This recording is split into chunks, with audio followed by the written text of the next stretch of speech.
the nature of my work is to try to say, wait a second, just the very act of calling sexual assault a women's issue is part of the problem, because what it does is it shifts the focus off of men and puts it onto women, and I think, to say the least, we need more men involved. And it's not just we need more men involved. If we have any hope of dramatically reducing and preventing sexual violence, by definition we need men involved. It's not just something that might be a nice thing to happen. It's like literally the fundamental thing we need.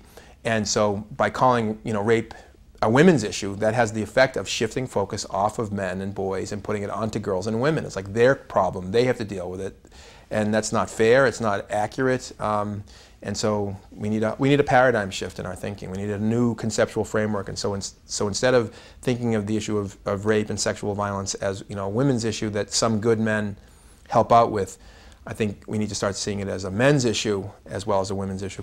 And then some people will say, well, why do you need to say men's issue, women's issue? Why can't you just say it's a community issue, it's a human rights issue, it's a social justice issue, public health? And my response is, if we want a true paradigm shift, if we want to truly engage men, using gender-neutral language is not going to get us there, because a lot of men will hear community issue and they'll think women's issue. They'll hear, you know, human rights, they'll think, okay, fine, but that's not really my issue. But if we say men's issue explicitly, then you start getting men's attention.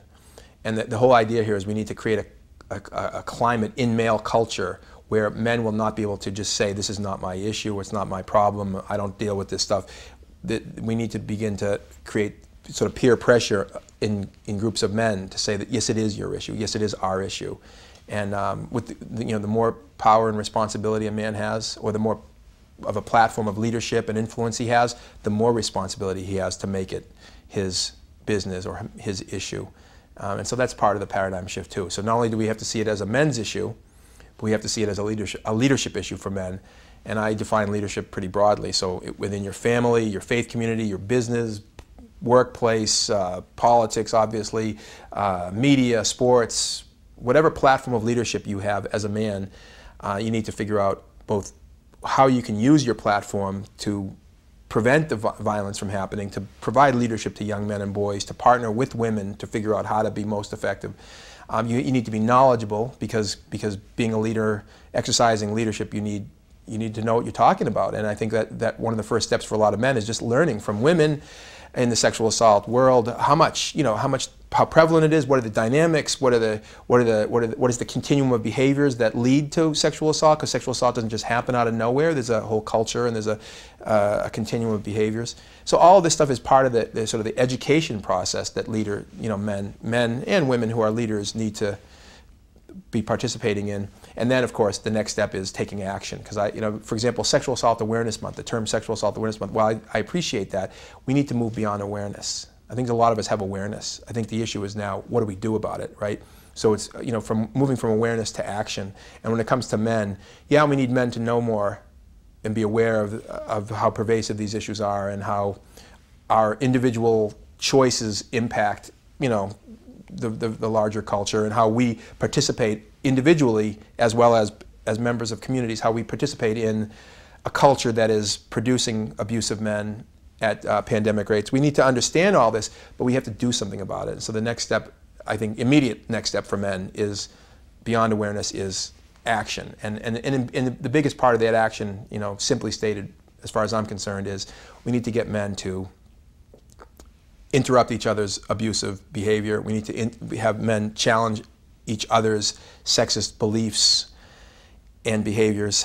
Instead of waiting for women to do it, we need men to do it. And we need to provide strong leadership for young boys and men growing up. They need to see adult men challenging other men's sexism, challenging other men's mistreatment of women, and making it clear the boys need to be, need to hear from adult men that they're treating women with disrespect in any way, physically, sexually, emotionally, in any way, is not manly.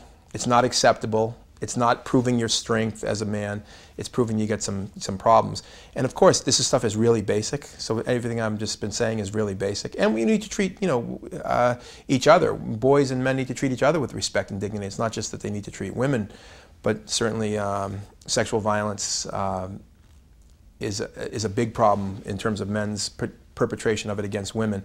But sexual violence is also a problem that men perpetrate against other men. And so in the lessons to our kids, boys and girls, but especially boys, we need to be saying, look, you know, we have certain expectations of you, and we have certain, you know, there's certain, we want to try to frame it positively, like, you know, we want to treat people with respect and dignity, but you have to know that there's a line that we're not going to accept if you cross it, and that line is treating other people with disrespect, and treating other people's bodies, especially girls' and women's bodies, as your, you know, as yours and not theirs, and not respecting their physical and sexual integrity. That's just not acceptable.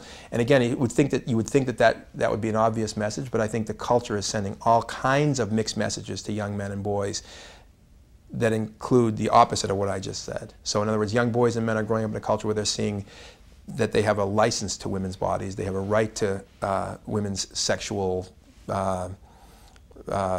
selves, if you will, and it's pretty disturbing when you think about it like that. But that's why I'm here. That's why we're here. That's why we have such high rape rates. You know, it's not just a handful of individual actors who are acting out in abusive ways. You know, they just kind of crawled out of the ooze, you know, the swamp, and they come into town and they do their horrible thing. The typical perpetrator of these crimes, certainly of sexual violence, is much more a normal member of the community in other respects.